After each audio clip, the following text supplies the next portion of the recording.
Welcome, and thank you for being here. You are in the right place. Stanton West here, and we are here to talk about the importance of storytelling in a song. Songwriting is storytelling, and writing a song is kind of like telling a joke. If you don't say it in the right order, or you mess up the punchline, it doesn't work. In this presentation, we'll talk about important elements that go into storytelling and different approaches that are available to you as a storyteller and a songwriter. At the end, I'll go over the most important storytelling tool a songwriter has and how to use it to connect deeply with your audience. Your goal as a songwriter who is telling a story within a song is to paint what I call an audio landscape. But first, you must know who is your audience, who is listening, and what pertinent information must you convey to get the listener to feel compelled to hop on that proverbial bus and take that ride with you. Also, what things can you consider to be presupposed? An element of story that is tactically assumed beforehand at the beginning so that you don't really have to mention it in your song. This leads us to what details you want to include. If you are trying to reach a broad audience, you want to leave out a lot of specific details so that the listener can fill them in with their own ideas. If you want to leave it even more abstract, that's up to you. But our focus here is on creating an arc of a story to engage the listener. To go the super-folky route, you can fill in even more, like a lot of details, and be very specific with specific places, names, dates, what breed the dog was, or what color the ashtray was. Songwriting and storytelling really come down to this. What do you want to say? Because you are unique, and your perspective and your experiences are like no one else's. So write what you know, tell your story, and be authentic. It's very helpful to start with something that's true. If you start with something that's false, you're always covering your tracks. Something simple and true that has a lot of possibilities, and it's a nice way to begin. You can tell a story from many points of view. The most common is from the first person. A first-person narrative is a mode of storytelling in which the narrator relays events from their own point of view. Henceforth, the second-person narrator is a character in the story because he is telling the story to another person.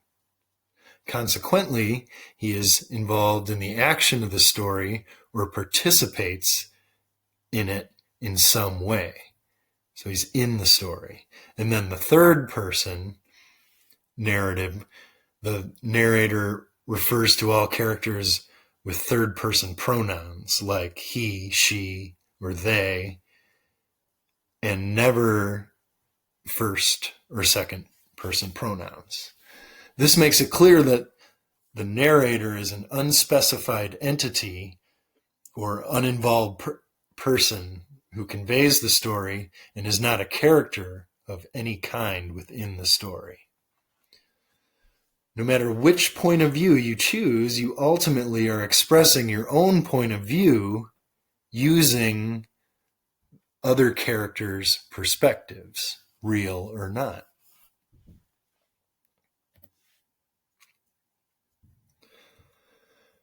Most songs people write are coming from their own perspective. It is the songwriter singing about the joy or woes of life as they see it through their own filter. There are heroes in stories. Oftentimes the main character in our story is the hero, and people feel better when the hero wins. That is why the tragic hero is less popular. Tragic heroes like Elphaba in the musical Wicked, she had good intentions and tried to do what she thought was right, but she always got burned. There's something inherent in the tragic hero that inevitably makes them misunderstood, and they're pretty much destined to fail. I believe a good character is someone who cannot be labeled as good or bad. They are, like all of us, a product of their own life experiences and trying to do the best they can with the hand that they've been dealt. Sometimes good people make bad decisions, but their actions don't necessarily define who they are as a person. There are 12 archetypes which have been appearing in stories and myths all over the world since the beginning of time. Carl Jung defined 12 archetypes that symbolize basic human motivations, as well as the drive that drive our desires and goals. These archetypes resonate with us so much that we continue to tell stories about them over and over again. They are featured in just about every blockbuster movie or best-selling novel you've ever read. Each type has its own set of values, meanings, and personality traits. Individuals may be a mix of archetypes, however. One archetype tends to dominate in one person. It can be helpful to understand our archetypes in order to gain insight into our behaviors and motivations. It can also help us create strong characters in our storytelling within our songs. Understanding the archetypes of others can give us insights into why they behave in certain ways. These new perceptions can help us to understand them better and work with them in new ways to find win-win solutions. Understanding this can make you a better storyteller and songwriter. Which of the 12 archetypes dominates your personality, and how has it helped or hindered your life? Answering these questions about yourself or players in your songs can give depth to your storyline. Here's an outline of the 12 archetypes and their most common traits, each with their own goals, fears, weaknesses, and talents. We have the innocent. Those who identify with the innocent archetype are sometimes criticized for being naive dreamers.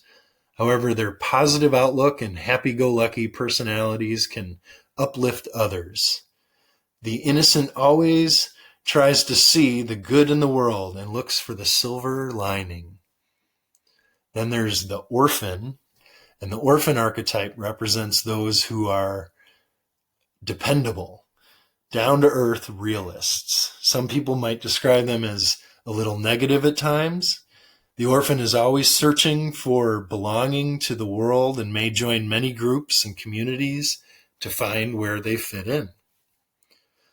Then, of course, there's the hero. The hero thrives on being strong and standing up for others. They may feel they have a destiny that they must accomplish. Heroes are courageous in the quest for justice and equality and will stand up to even the most powerful forces, even if they think they're wrong. Next is the caregiver. Those who identify with the caregiver archetypes are full of empathy and compassion. Unfortunately, others can exploit their good nature for their own ends. Caregivers must pay attention to looking after themselves and learning to say no to others.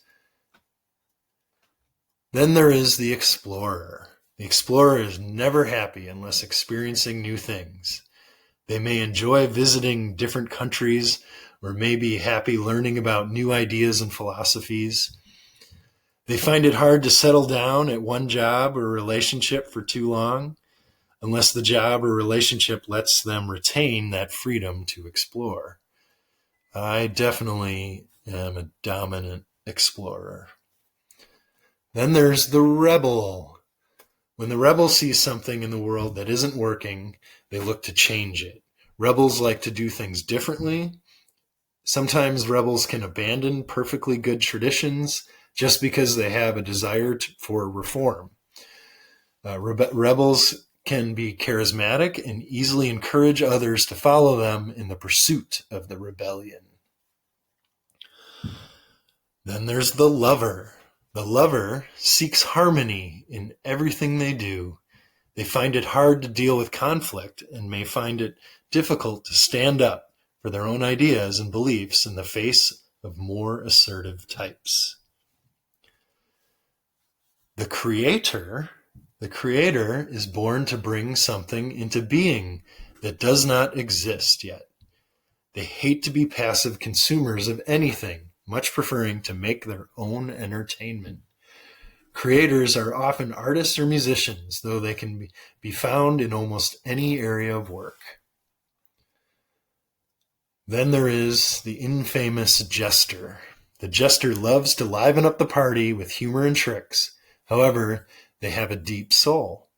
They want to make others happy and can often use humor to change people's perceptions. Sometimes, however, the jester uses humor to cover up their own pain. Then there's the sage. The sage values ideas above all else. However, they can sometimes become frustrated at not being able to know everything about the world. Sages are good listeners and often have the ability to make complicated ideas easy for others to understand. They can often be found in teaching roles. The magician is often very charismatic. They have a true belief in their ideas and desire to share them with others. They are often able to see things in a completely different way to other personality types and can use these perceptions to bring transformative ideas and philosophies to the world. Two more here. There's the ruler, and the ruler loves to be in control. They often have a clear vision of what will work in a given situation.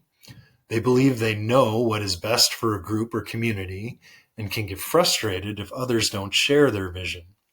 However, they usually have the interests of the others at heart, even if occasionally their actions are misguided. Oh, that was it. I got to 12. These 12 archetypes offer us guidance that can help us to understand character motivations and draw on our own strengths while working on our weaknesses. Understanding which of the 12 archetypes dominates our personality can help us realize what is really important to us. This knowledge helps us to improve our focus and achieve better songwriting. It kind of sounds like if you've ever taken a personality test, you kind of fit into those different personalities. Enneagram is another good example of character types. Types of stories. There are many types of stories. Each set a different mood or tone. There's just a few here. The overcoming the monster story. And then there's the quest, comedy, and rebirth, rags to riches, voyage and return, and tragedy.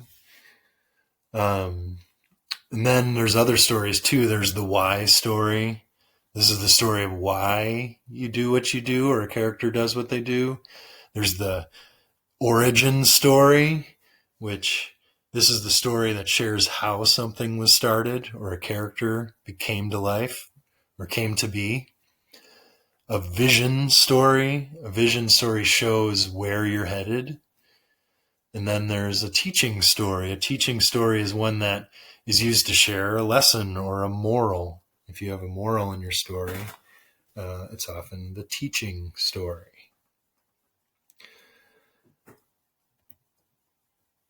Okay, some of the best stories, or the heart of the stories, we have the quest, like we said, and the journey and the return. That's the hero's journey. You may have heard that term before, where someone starts out okay and then leaves and goes on a quest and meets many different people, usually finds a mentor, and then something goes wrong, and then right when you think they're totally going to lose, something great happens, and they win in the end. They're transformed, and they return home. A different person. Comedy, tragedy, rags to riches, that's one we haven't mentioned. Rebirth, and then everybody loves the underdog. This is a fun slide where a handy way to remember. There are 5 typical parts to a story that you can include in your songs. So that's the character, having a setting, and then giving that character a problem, adding tension to a story or to a song, if done correctly, and then given a solution, gives them a sense of relief, and they actually feel better than they did if they never would have had the problem in the first place. And then, of course, the ending. So, storytelling toolbox. Typically, a story's plot has a sequence of events as follows. Things start out with an exposition, a setting forth of the meaning or purpose. Then there's a rise to action, and this is kind of following what I was talking about with the hero's journey.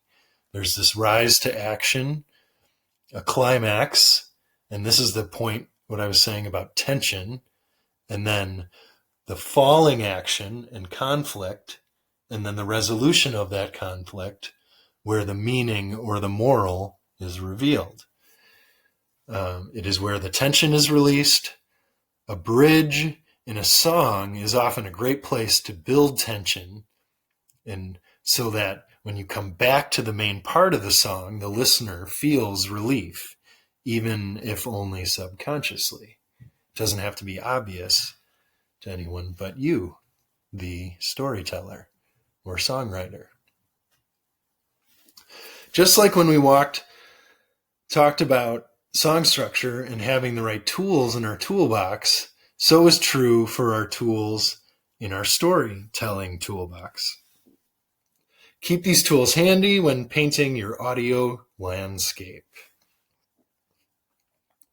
A metaphor is a figure of speech that makes an implicit, implied, or hidden comparison between two things that are unrelated.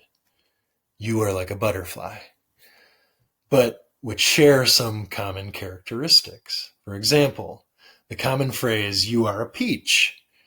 Obviously, you are not a peach, but you may have the many qualities of a peach, like being yummy, or soft, or summery.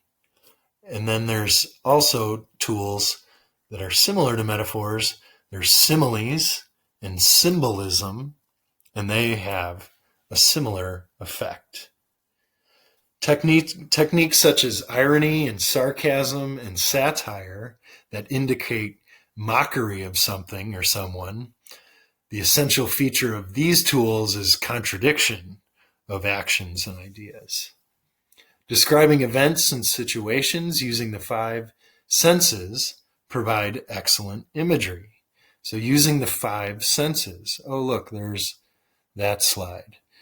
Going back to, here's something I'll have You can download this later. This is a caricatures of the different archetype types, the 12 types of archetypes. Should have been up a little higher. Here we are. Vision, hearing, smell, taste, touch. So the 5 senses, including these in your story or your song, can really help with the imagery and bringing your listener to the place that you imagine in your head by helping them imagine it in their head using the senses. So there's sight. The sense of sight manifests itself through the eyes, which detects color and light. Hearing manifests itself through the ears, which detects sounds, quiet and loud. Touch manifests through the skin. The skin detects heat, cold, pressure, and pain. Softness, hard, rough. Then there's taste, manifesting itself through the mouth. And smell, manifesting itself through the nose. The secret to great storytelling? What do you think it is? Empathy. The most important tool in your songwriter's toolbox is the effective use of empathy. The ability to understand and share the feelings of another human being. An understanding between people, a common feeling. Not to be confused with sympathy, which is more a feeling of pity for someone without really knowing what their despair feels like. Empathy is connection. It is the most important tool a songwriter has. Luckily, it is innate in all of us. If you are feeling something, it is very possible that many other people are feeling the same way. People connect with music and stories and put into words what they are feeling. Empathy is a shared experience. Even if you're not currently feeling that exact feeling at that exact moment, you can still tap into that and still relate and still feel empathy. You know when you have empathy. This holds true for all human emotions on the spectrum, from the very bottom at fear all the way to the tippity top at pure bliss. Using empathy in a story effectively is being able to convey or express deep feelings and emotions so that you evoke those same feelings in the listener. As a songwriter, you must do this through your lyrics and also with the mood of the song. One reason suffering artists are such good writers is because they are able to take their own deep feelings and emotions and transmute them into art or song. People identify easily with their story and how they convey it, and that's what makes them a good songwriter. The human condition. It is part of being a person. The need to love and to be loved. The human condition is the characteristics, key events, and situations which compose the essentials of human existence, such as birth, growth, emotionality, aspiration, conflict, and mortality. We all die.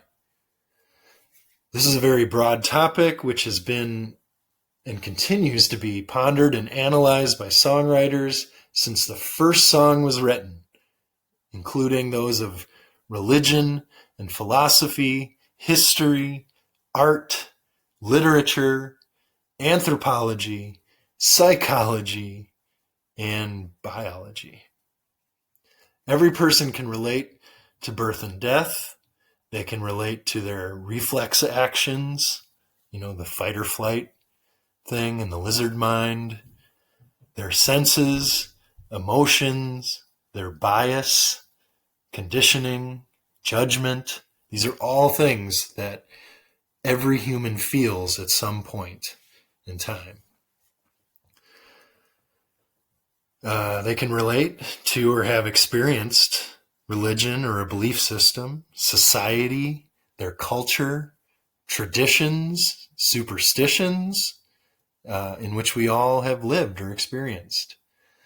That's why music and songwriting is the perfect avenue to explore your story and to share it with the world, especially using empathy and the shared human condition. So why music? Why? Music is science. Music is math. It's a foreign language. It's history. It's physical education. It develops insight and demands research. Music is all of these things, but most of all, music is art. That is why we teach music, not because we expect you to major in music, not because we expect you to play or sing all of your life, but so you will be human, so you will recognize beauty, so you will be closer to an infinite beyond this world, so you will have something to cling to, so you will have more love, more compassion, more gentleness, more good. In short, more life. No, music is not for everyone. It is for anyone. With that said, go write your story. Learn from other stories. When you read books and watch movies, take notes. Pay attention to how the story is being told. When you look at a painting or a photo, imagine the story behind it. When you hear a song, determine if it makes sense. Does it incorporate what we discussed today? And paint a compelling audio landscape. Thanks for being here. I hope this helped, and we'll see you in another training. Go write your song.